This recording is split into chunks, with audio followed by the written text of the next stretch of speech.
What's up guys, my name is Splattercat and I'm here today playing a bit more of Expeditions Conquistador. So where we had left off, we were being faced with a rebellion from the north and from the west. We have to defend the king, King Bob, King Craig, whatever the hell his name is, I don't really know. But as of right now we need to rest, and since our supplies are actually pretty low, you wouldn't think that 61 rations are low, but when you're feeding a number of people, namely 11 people, you want to have a nice consistent 200 to 300 rations on you, so we need to handle that first so that starvation is never an option, because that's the #1 way you can end your game.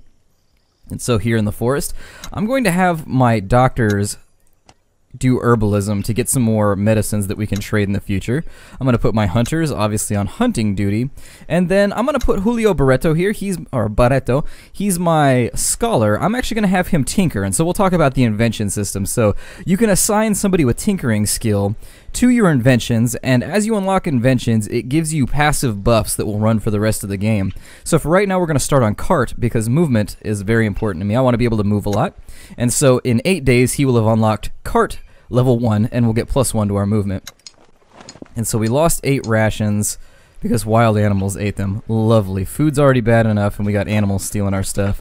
And so I did want to talk about the random nature of the game. It's something that I strongly disagree with. I don't like how every single night back-to-back you can be punished for having a full guard staff. Like right now, every single one of my guards is guarding, and there's nothing I can really do about getting robbed. And so the random nature of it is not so fun for me. Just for me personally, I don't find that fun because there's nothing I can do to circumvent that situation. There's no fight, there's no selection of choices, there's no dice roll. It's basically, well, I guess there's a dice roll of a sort, but it's just flat percentage chance. You fail, basically. And so our camp defenses held up. Nothing happened that night, but our hunters failed miserably. So we're leaning on our rations once again. So let's see if we can get out here into the forest and get some hunting done. We haven't seen a lot of hunting nodes as of yet, but I'll take the herbalism nodes as well. The herbalism nodes are actually good too because I can turn those into food. I can trade those, so that works for me. And we ate our rations. Nothing else happened though. Our hunters found a reasonable amount of meat for the day, so that's going to help us out a tad. And let's tiptoe through the forest here. Tiptoe through the tropics. And maybe we'll find ourselves, well, there's gold. That's cool. I can turn that into food too. Not necessarily consuming the gold, but I can trade it. And we decide to join the hunting party. And so the group is split up and we find ourselves partnered with Alejandro Pintado. He's an amazing hunter and we're not bad at it ourselves, but he's giving us tips and tricks. He says it reminds him of hunting with his father when he was young, and even though he was superior, he made Alejandro feel as though he was equal with his father. He was delighted when I told him something I'm sure he already knew, and his father was a vicomte, or a viscount in English. Alejandro nods. He was back then. His estate was modest, but it was all forest, and so he and his father would hunt a lot. We ask what happens to his father, and he shakes his head, and his tone has indicated a dead end in the conversation, politics.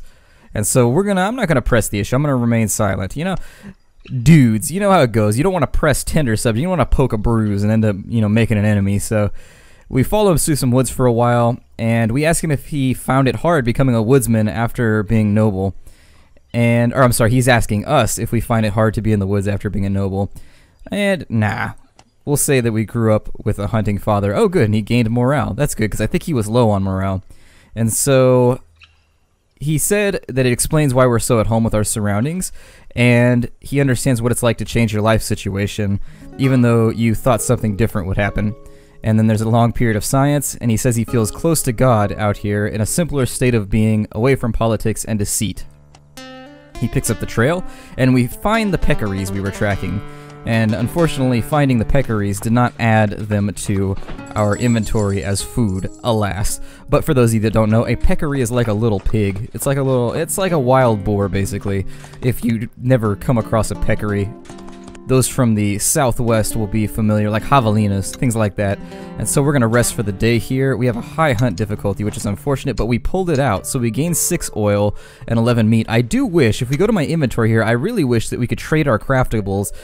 But that being said, I could see how that could be easily abused because you generate so many more craftables than anything else in the game.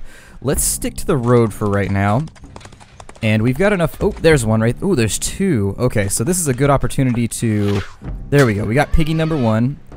And let's go ahead and camp, and we'll take care of the curing here, because we want to make sure that we cure everything. And so we'll take our doctors, we'll have them do herbalism, we will preserve the meat as best as possible.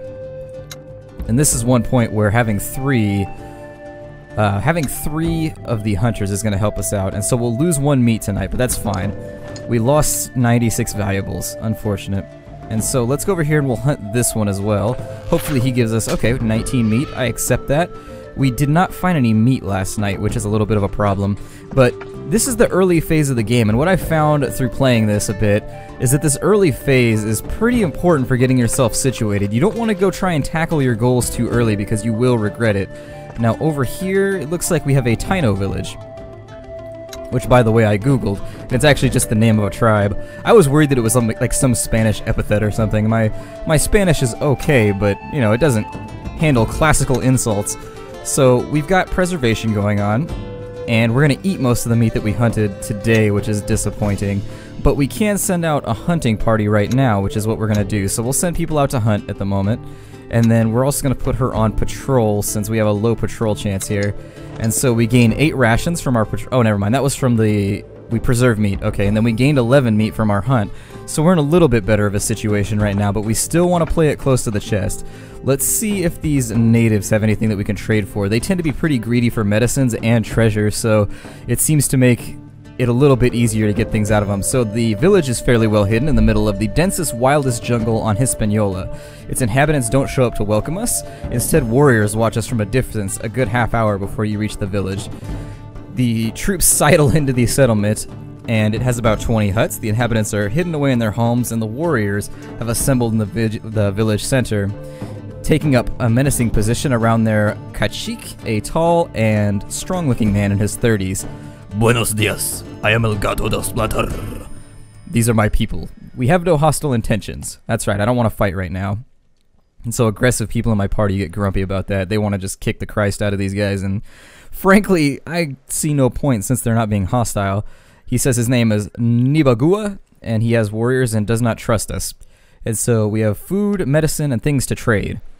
And so we're going to ask him, he says, white men do not trade, you cheat and you steal. My tribe was thriving before you came here with your weapons and your diseases, and now we are all that remain. I ask you to leave. And so down here, we're not going to ask for forgiveness on behalf of everyone, but we're going to offer apologies and then ask him to judge us by our own actions. Maybe that'll work. He relaxes slightly, but he still radiates suspicion like heat from a rock left in the sun all day. Your words are sensible, but they are only words. And then Teresa Sanchez leans over and whispers helpfully, we should offer his tribe a gift to demonstrate peaceful intentions and show our respect. I'm here to trade, not give things away. Forget that. And we're here for their resources, yes, so let us take what we want. If they attempt to stop us, well, we brought plenty of firepower. Be silent, hold on. Isabella E. Rooney's looked like she was about to speak, but immediately closes her mouth and steps back into line. Let's see. Well, we can rob them. Whatever. We're not going to rob them right now. It would probably be in our best interest to rob them, but just me personally, as a role-playing type person, I just don't see myself sacking a village for no apparent reason just because there's things I need. I mean, I would like him to trade with us, but unfortunately, that bridge seems to be burned at this point, so let's go ahead and put her on hunting duty, and Rafael Lopez on hunting duty, just to make sure. And so we found a packet of rations, and then also cart level 1 is finished up, so now we're going to be able to move a little bit further every day. And once we camp again, I'm going to allow my tinker to start working on cart number 2, because honestly, you will see a massive difference between your movement points when you upgrade cart. And you get more movement points when you upgrade your follower's scouting ability. So those are things to bear in mind if you feel like you don't make the ground you would like to make on a daily basis. Keep that in mind. You can upgrade these right here. Now the second tier of this requires a tinkering skill of level 6. And so I found myself pondering for a while, why would you ever upgrade your doctors or your tinkers? Well, that's why. For the pip level 3, you have to have a tinkering skill of 10, which means you have to upgrade him twice. And this is a point of contention for me. I would like to state that I fully feel that doctors and scholars are absolutely worthless in combat. They're worthless. I feel like they need a little bit of a buff to actually be worth bringing along. The healing skills are not so healy. The buffy skills that the scholars use are not so buffy. And so I think that needs to be addressed and looked at, but right now going with a melee heavy army supported by ranged people is the best way to go into combat. Don't bother with healing, don't bother with buffs. There's no point. And so let's go ahead, we'll get some herbalism done. We found 3 torches, we didn't lose anything. We gained 12 meats, so today is taken care of as well. Hopefully we can find ourselves some more herbs. Now I didn't plan on running through the forest cherry picking all day. Let's see, how far away is that? That's going to be a pretty good walk, and I see a peccary up here. So let's go ahead and get ourselves a bit more food for the day. They do move. You actually have to run your model into the pig for it to count. And so there we go. We got 14 more meat, which means for tonight we're going to be in a better state of affairs. So if you find yourself wanting, you've got to catch it early. So if you think that your supplies are not so well stocked, you've got to catch it early. I would suggest doing it around the time your rations hit about 50. That would be my recommendation because that gives you enough time to adapt without feeling pressured. Today we're going to have people preserve. We are going to send out a small hunting party, but not the one we normally would, and anything we get will just be a bonus. And so we get 14 rations, and we get 4 meats. So we're going to lose about 7 tonight unless we get more hunting done, but it's okay. It's alright, we'll be good. And so let's head back to Santiago, and we'll see if we can get some information out of the mayor, although we won't be able to pursue the rebellion quest until we have, like I said, about 200 food. 200 food seems to be where I personally like to keep everything at, because that means if something goes horrifically wrong, you can get restocked, you can recover, and you can make it back to town. 200 food also means that you have something to trade at all times, which is a good spot to be. So you can see here the little chain links on my research are filling in. The other things, pickaxe makes it so you find metal more often, and then the axes make it so you find a lot more wood.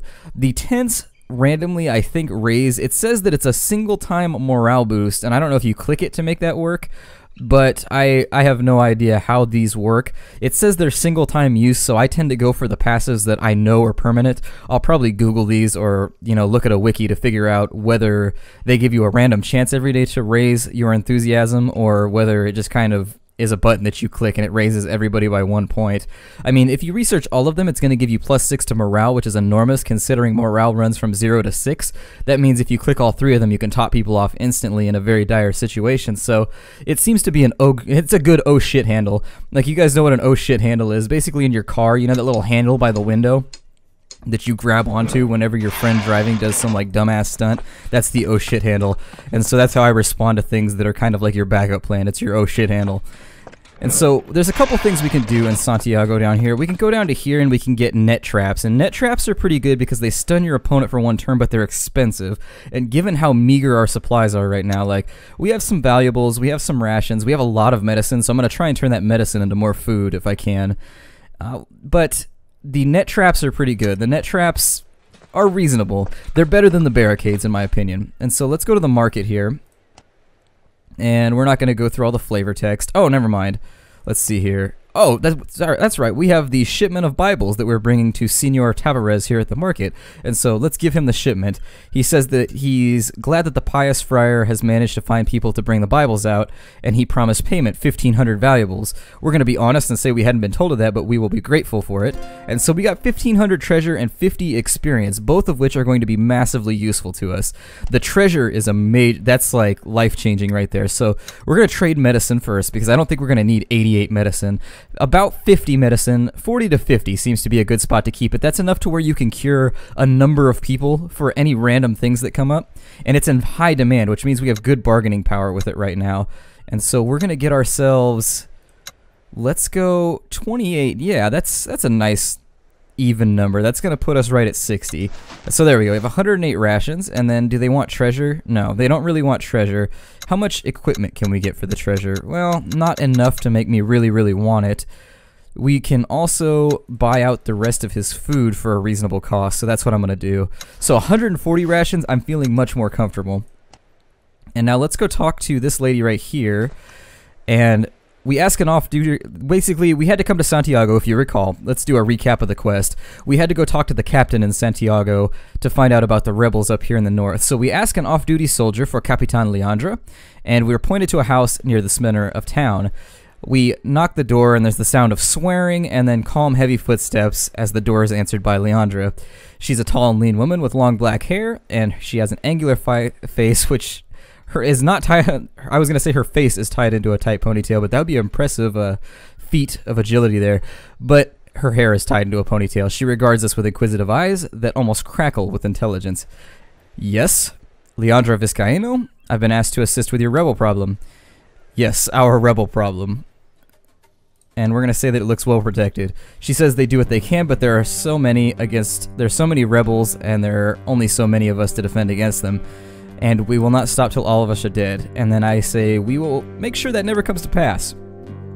She ducks through her doorway and steps out into the street. She has to duck through her doorway. That's a pretty low doorway. But then again, I'm a short person, so I've never had to do that. Come, show me your troops. Let me inspect your forces so I can see if they are as well prepared as you seem to think. We'll take her to meet our people. And she says, impressive, good discipline. Not the best equipment, but you could do much worse. Mostly mercenaries, I'm assuming. No, they are my brothers in arms, and I trust them with my life. A single stern nod is the answer. So she knows of a camp on the Samana Peninsula across the bay. She doesn't know the location, but she's seen the fire at night, so we'll go investigate that. And so let's see if we can get ourselves into trouble now that we have a bit more food.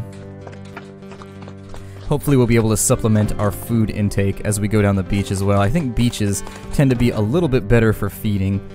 And so let me see here. No, the hunt difficulty is high here. It's unfortunate. And so we don't have anything to preserve really. That box is still checked, so we do have food for the night, so we'll see what happens. We found 134 valuables from a abandoned hut, and we gained 11 meat on our hunt. So even though it was difficult, we pulled it out. We pulled the rabbit out of the hat. And there's a cairn for one of our quests, so we want to take care of that as well. And I'm actually going to take a detour and kill that peccary, just to make sure. And so we'll camp for the evening here. Alright, we gained 12 meat. We found 6 rations on I guess on the ground. It's just food laying on the ground. Now, normally I wouldn't condone eating food off the ground, but, you know, if you need your Dahanko flakes, you need your Dahanko flakes. That was a Jagged Alliance joke. Once again, probably one of those 2%ers that I probably shouldn't have made, but whatever. Whatever. And so we will preserve as much food as we can tonight, because that 20 or so food is going to put us right where we want to be. So there it is. He's researching carts level 2, which is our other important thing. Patrol difficulty is low here, and so is the guard difficulty is high, so we may get robbed. But our defense is held up. We found 9 wood, so it must have been driftwood or whatever. And I do like the exploratory nature of this game. That's one thing that I do, aside from the random nature that kind of bugs me, because, you know, randomness is just kind of irritating to me for some reason. I do like how you get to wander around and choose your own fate. That's something that I feel a lot of games are going towards today, and I think it's a very good plan. It adds that own sense of I'm not playing the AI's, I'm not playing the developer's adventure right now. I'm playing my adventure at my pace, and that's something that I like a lot. And so, once again, we managed to hunt in a high difficulty area, and we found some oil in a ruined Spanish cart. Additionally, we supplemented our medicinal needs with those herbs right there, which we'll get to work kind of drying and so forth. Ooh, and a peccary. So we are just having all kinds of luck today. And so this is the point that she wanted us to check out. We're going to get the cairn while we're out here so that we don't have to come out again. And I see a treasure chest right there. But anyways, when you arrive at the place that Leandra pointed out to you, you send out your troops in groups of 3 to scout the area for signs of rebels. One after one, the groups return with nothing to report. We make a final sweep, but we know it's going to come up empty. Everything is pristine, and there's no sign of humans. Maybe she was wrong. And so I guess that's that. Now, for tonight's camp, we've got a lot of things to do, so let's make sure that our herbalism gets done. There we go, because once again, trading medicine. Medicine seems to be in high demand in almost every location I've ever seen. So, colonizing was sick and dirty business. There's lots of diarrhea, there's loads of like dysentery and vomiting and yellow fever and dengue fever and just like every terrible thing that can happen to the human body tended to happen on these things. And I guess that's probably the thematic reason why medicinal herbs are so valuable. But keeping a huge supply of like 100 of them at all times means that you can trade for whatever you need whenever you want. Equipment, food, and so forth. And so our patrols return empty-handed. Thieves stole our metal. I'd prefer that to anything else. We made 16 rations, but our hunters did not go out last night, so we couldn't get anything there. Our chart the coast mission, let me talk about how you do that. So down here, they don't really draw attention to this. It says contextual in your camp menu. When you complete certain quests, it'll say something cryptic like consolidate your map in the camp. And it took me forever to figure this out. You can click right here, it will say consolidate your map, and you just don't notice it because this just looks like a random like description box as you click things. Normally at the bottom right is where descriptions go in video games, so I think that's kind of a subconscious hangover for me. But if you click down here, you can assign one person to work on the quest overnight. Just so you know, if you're having trouble figuring that out. It was something that I didn't notice as well, so... Ooh, treasure, but there's an event. So let's see what we actually... Just in case something goes wrong here, let's make sure that we have everybody upgraded to the state. We don't have any of our archers upgraded, and so I think that's probably a good plan. I'm going to give my aggressive archer a level up here, because it increases her range bonus and her defense, so we're going to make her... Let's see here. We're going to make her... God, there's so many good choices right here. I'm actually going to give her fortune favored. I'm going to rely on crit. And so that raised her critical chance by 1% or so.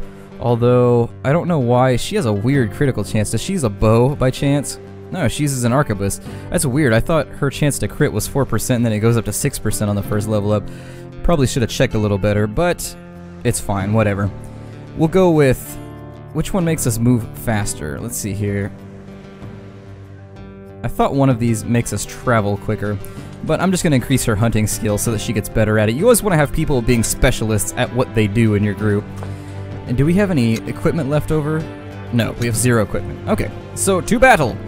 You're pretty sure you're marching into a dead end, and you leave the mountains in the direction of the shore, but at least it will be a scenic and pleasant dead end. The weather is great and the beach is looking beautiful. Perhaps the troops would benefit from some rest and recreation. We stopped the caravan, and we spotted somebody moving on the beach ahead, a small group of what appears to be Spanish fishermen digging in the sand. I pick a handful of people, and we go down to the beach to investigate. What's going on here?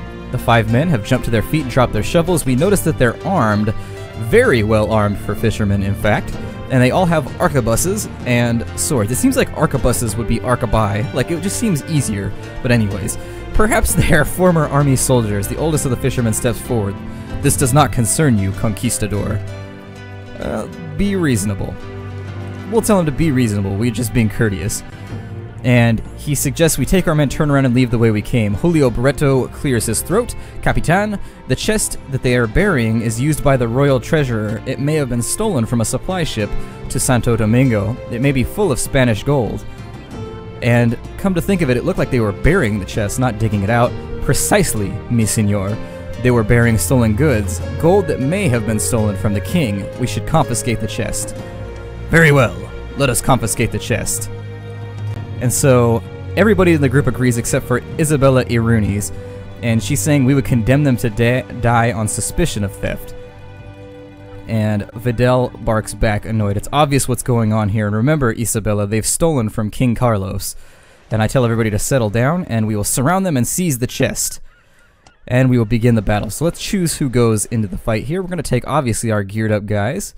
So we've got 2 warriors, a scout. Let's go with 2 hunters. And I think we will go with a final soldier. Yeah, Isabella Irunes. There we go. And to battle! With no regrets. Just to tie in the Neverwinter. And so let's see what gets going here. I love the hand-painted loading screens. They look amazing. Those are just like gorgeous. You don't usually see that kind of care put into things. And so here we are. We are in combat, and we've got tons of melee. And so, did I accidentally bring somebody who was... I thought I brought 2 hunters. Unfortunate.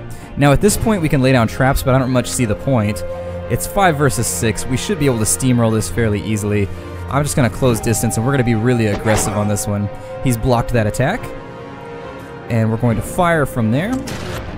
She missed at point blank range. Those unrifled barrels are just sinister.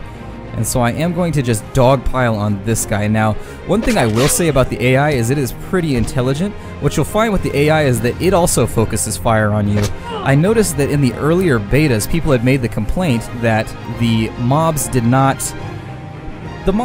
focus fire, they didn't take cover, and wouldn't you know it, the devs fixed that, they do now. And so they actually behave in a very human-like manner, which is something that I appreciate as a strategy player. Now, we have a number of abilities. By leveling up our warriors, we can now stun our enemies. I don't really see the point, though. And our other ability with our warriors is Flawless Defense, which adds our attack to their defense. Up here you can see all their various weapon stats. I probably should have brought that up, but since this is our first real combat, like the other ones were training, I figured I'd bring it up now. We'll pass our turn and let's see how it goes. Because we forced that ranged character into melee, she can't move away or fire at us without getting a freebie attack, a counter blow. This guy's probably, okay, he came over to help. Oh, they're gonna dogpile on him, okay. Alright, and he used that stun attack that I was just talking about. Now here, we have a couple of abilities that are new with Ana Vidal. We have Sneak, which allows us to move at half speed without triggering traps. That's gonna be really nice later, and I'll show you why then. We also have Feint, which allows us to move through a hex occupied by the enemy and then attack the other side.